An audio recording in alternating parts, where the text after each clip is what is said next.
Listening to a person speak and listening to music are experiences that occur instinctively.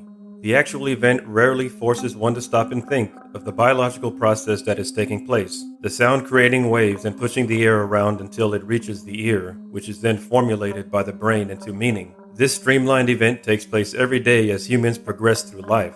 Generally, a person's sensory ability is experienced through 5 distinct senses, such as hearing Beethoven's Symphony No. 5, tasting a full-bodied Merlot, seeing the colors in Van Gogh's Starry Night, feeling the softness of silk, or smelling a baking apple pie. However, there are some people who experience a union of the senses through a phenomenon known as synesthesia.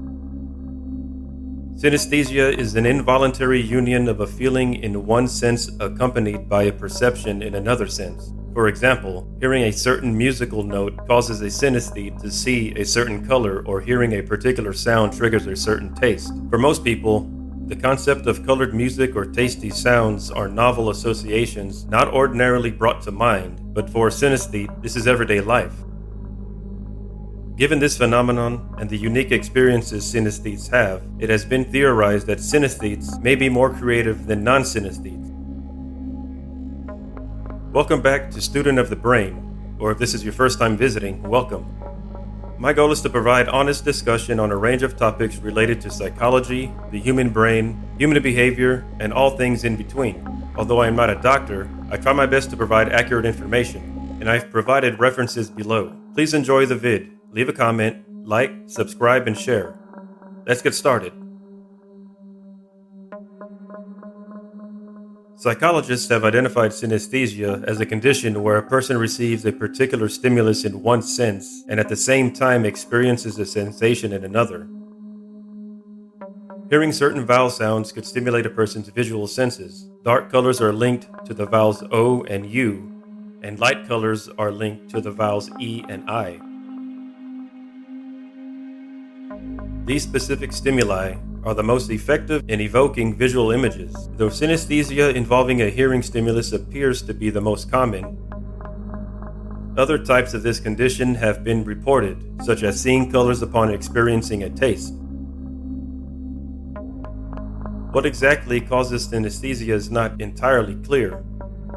For many years, synesthesia was viewed merely as curiosity, likely because of the various manners in which synesthesia presents itself and the difficulty of synesthetes in describing the experience. However, in recent years, scientists have begun to conduct more research into the biological and physiological characteristics that might cause synesthesia. Some scientists are of the opinion that about 1 in 2,000 people experience synesthesia. An exact cause for synesthesia has not been pinpointed, but research indicates that the cause might lie in an abundance of neural connections that causes a unified sensory experience rather than the distinct experience one is used to, that synesthetes experience symptoms due to a cross-wiring in the brain, and that synesthesia appears to have a genetic component. Though the cause is unclear, studies have confirmed certain characteristics about the phenomenon of synesthesia, namely, that it is biological, automatic, and apparently unlearned, distinct from both hallucination and metaphor, and that it is more common among women than men. Whatever the causes behind synesthesia, it allows synesthetes to experience the world on a completely different level than non-synesthetes, such as seeing the color blue when hearing the note C#.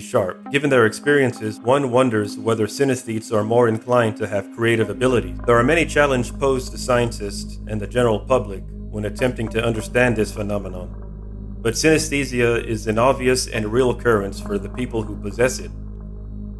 Not having the same ability to experience a union of the senses, it is difficult for non-synesthetes to comprehend what synesthetes experience. The Finnish composer Jean Sibelius reported that all forms of sound became translated as a particular color. Connecting synesthesia to the arts is not as challenging as one may believe. The French composer Olivier Messiaen vividly explained his experience, quote, "It's extraordinary that I am all the same affected by a sort of synesthesia, more in my mind than in my body, that allows me, when I hear music and also when I read it, to see inwardly with my mind's eye colors that move with the music and indicated their correspondence in my scores," unquote.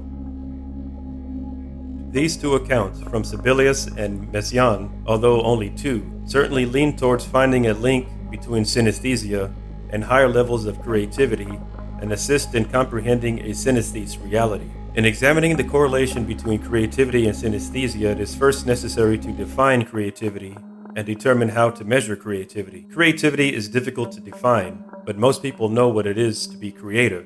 An examination of the creative process can lead us to believe that making new combinations of associative elements which are useful defines creativity. The artists generate random associations using colors or musical notes to evoke an emotion that is meaningful to the audience. It has been found that synesthetes perform better on measures of creativity when compared to non-synesthetes. The empirical studies examining the correlation between synesthesia and creativity have used a variety of tests designed to, among other things, evaluate a participant's ability to generate novel concept or meaningful association. The Remote Associates Test, or RAT, has been used in a number of tests due to its efficient ability to characterize the difference between less creative and more creative participants. The Barron-Welsh Revised Art Scale measures creativity based on a like or dislike response for designs created by both artists and non-artists. The Obscure Figures Test requires participants to decipher doodle-like figures, and the Similes test requires participants to generate 3 endings for 10 incomplete sentences. These tests found that synesthetes outperform the non-synesthetes in all measures of creativity.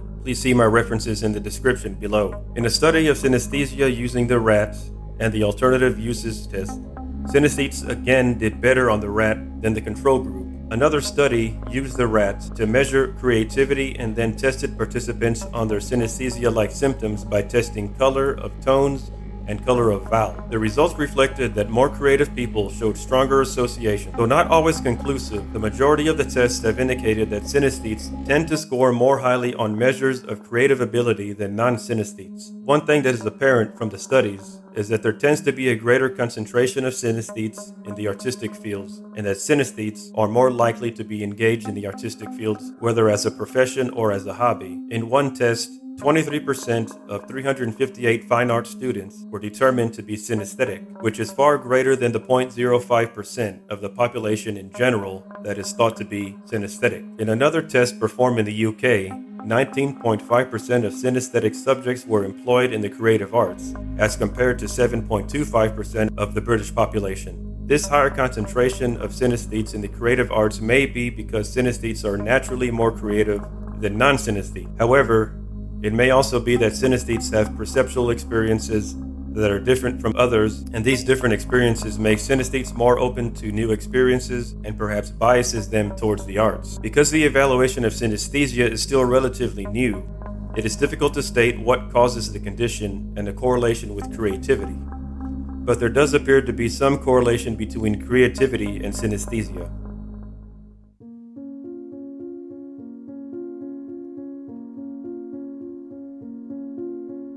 There are famous singer-songwriters and music producers that have stated they have experienced the symptoms of synesthesia.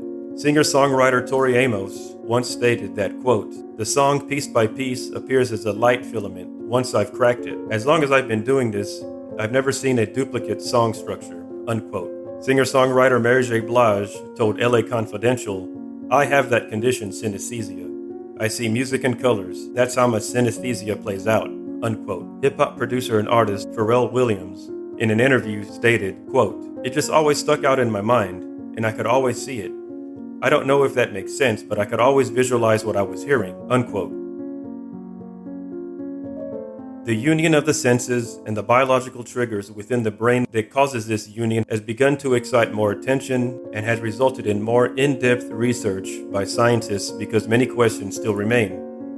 If there is, for certain, a cross-wiring of the brain, what causes the senses in the brain to overlap, and is synesthesia more common in humans than previously thought?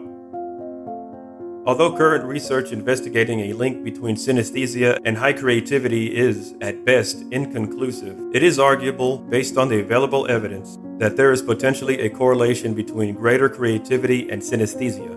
Further testing would be necessary to answer the question of whether the same biological characteristics that cause synesthesia also cause higher levels of creativity, or whether more creativeness is an after effect of synesthesia that enhances the synesthete's creative abilities. Thanks for watching. If you enjoy these types of vids, like, subscribe, and share to help grow my channel. Stay strong and healthy. Much love.